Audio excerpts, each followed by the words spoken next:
يلا بينا نعمل كحك العيد بمقادير مظبوطة وبأسهل طريقة وبنقشة ثابتة. يلا بينا. بس لو أول مرة تشوفي قناتي ما تنسيش اللايك والاشتراك في القناة. يلا بينا.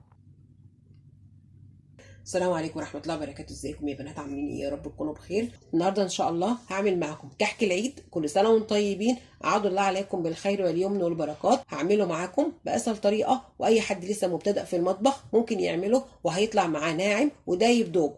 هعمله معاكم بطريقة امهاتنا ومقادير مظبوطة ومكونات موجودة في كل بيت، وان شاء الله هيعجبكم. تعالي معايا نشوف المقادير والطريقة. معايا كيلو دقيق منخول وعليه رشة ملح، والدقيق مخصص للكحك والبسكوت، ونص كيلو من السمنه بما يعادل كوبايتين ونص من السمنه من مج الشاي، ومعلقه كبيره مليانه من ريحه الكحك، وثلاث معالق كبار سمسم، ومعلقتين كبار سكر بودره، ومعلقه صغيره من الكيك شيف. والكيك شيف حلو جدا في المخبوزات والمعجنات، وقطعه من الخميره البيره قد الليمونه الكبيره بما يعادل معلقه كبيره مليانه من الخميره الفوريه، ونص كوبايه من الميه الدافيه مع نص كوبايه من اللبن الدافي. وهبدا بسم الله الرحمن الرحيم.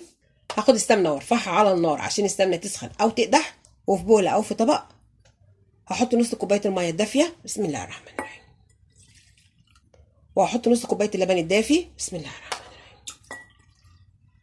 وهحط قطعه الخميره البيره، وهحط معلقه كبيره مليانه من السكر، وهخلط السكر مع اللبن مع الميه مع الخميره بسم الله الرحمن الرحيم، وهغطي عليهم وهسيب الخميره لغايه لما تتفاعل. وعلى الدقيق هحط المواد الجافه، هحط السكر بسم الله الرحمن الرحيم، وهحط ريحه الكحك بسم الله الرحمن الرحيم، وهحط السمسم والكيك شيف هحطه مع الخميره. هخلط الدقيق مع المواد الجافة بسم الله الرحمن الرحيم،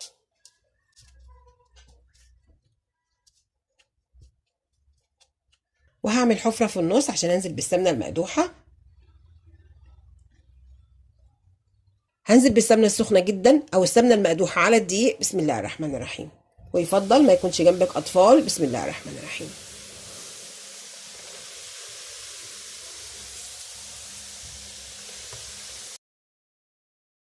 لازم تحط الدقيق في حاجة ستانلس او حاجة ألمونيا.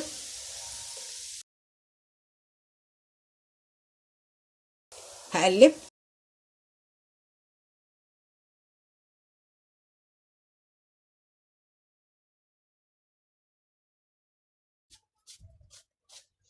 هفضل اقلب الدقيق مع السمنة لغاية لما الخليط يبرد شوية عشان اعرف ابس الكحك بايدي.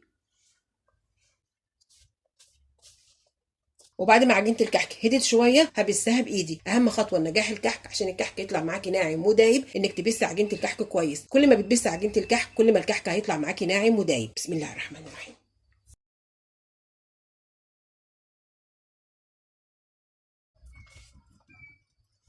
لازم تخلي الدقيق يشرب السمنه. كل ما بتبسي في الكحك كل ما الكحك هيطلع معاكي ناعم.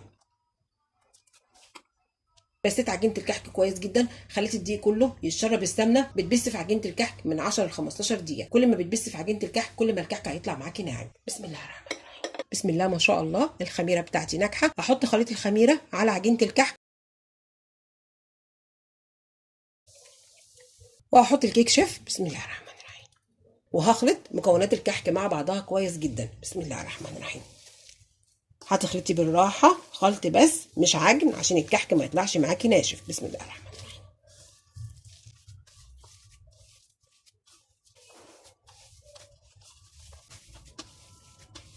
بسم الله الرحمن الرحيم. شوفي العجينه حلوه ازاي. بسم الله الرحمن الرحيم. شوفي عجينه الكحك حلوه ازاي، مش مشققه. ما كتريش مقدار السوائل. كوبايه من السائل حلوه جدا على كيلو دقيق. لو عجينه الكحك وانت بتشكليها شققت معاكي هزوديها معلقتين من اللبن الدافي او معلقتين من الميه الدافيه. وهبدا بسم الله الرحمن الرحيم وهشكل الكحك. هحشي الكحك ملبن مع مكسرات، معايا بندق مع عين الجمل. ممكن كمان بتحشي الكحك ملبن بس، او بتحشي عجميه، او بتحشي عجوه حسب رغبتك. وهاخد قطعه من عجينه الكحك بس هكورها بسم الله الرحمن الرحيم، وهفتحها من النص، وهاخد قطعه من الملبن بس وهحطها بسم الله، وهاخد قطعه من عين الجمل واحطها واقفل عليهم بسم الله الرحمن الرحيم، وهكورها بسم الله الرحمن الرحيم، وهضغط عليها بين كفوف ايديا بالشكل ده، وهنقشها بالمنقش او بتعمليها بالبصامه وبتنقشيها حسب رغبتك.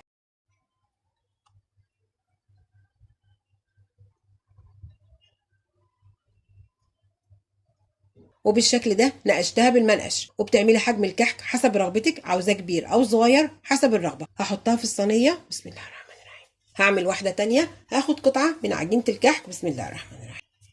وهكورها. بسم الله الرحمن الرحيم. وهفتحها من النص. بسم الله الرحمن الرحيم. وهاخد قطعه من الملبن وهحطها.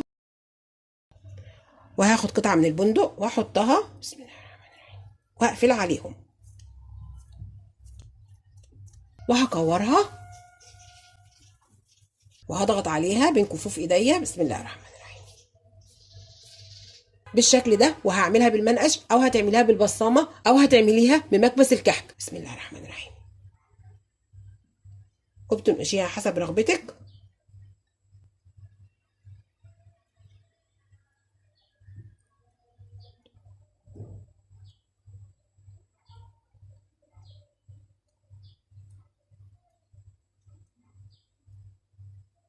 بالشكل ده. وهحطها في الصينيه. بسم الله الرحمن الرحيم.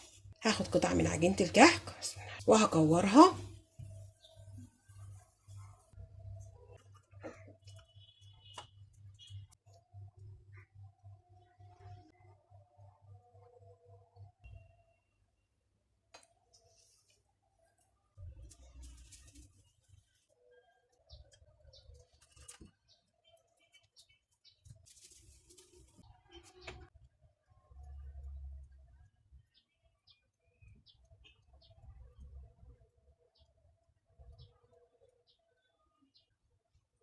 وهكمل تشكيل عجينه الكحك وهرجع لكم تاني. وبعد ما شكلت عجينه الكحك هدخله الفرن ساخن على درجه حراره 180 في الرف اللي في النص. بيقعد في الفرن حوالي من 13 ل 15 دقيقه او لغايه لما الكحك يستوي وياخد اللون الذهبي. وبتدخلي الفرن اول صينيه من الكحك شكلتيها عشان بتكون اختمرت وقت كافي.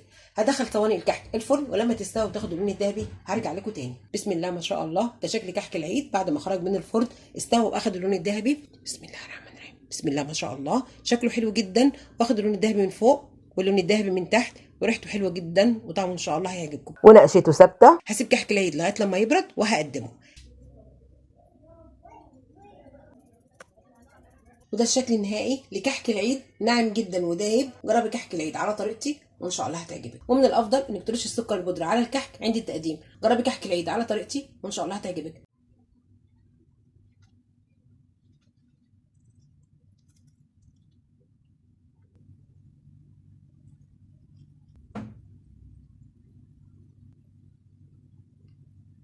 والنهارده عملت معاكم كحك العيد بأسهل طريقه ومقادير مظبوطه. جربي كحك العيد على طريقتي وان شاء الله هتعجبك. ودي كانت وصفتي وخلصت حلقتي. يا رب تكون حلقتي النهارده عجبتكم. وما تنسوش تعملوا لايك وشير للفيديو واشتراك للقناه وتفعيل زر الجرس عشان يوصلك مني كل جديد. كل سنه وانتم طيبين. السلام عليكم ورحمه الله وبركاته.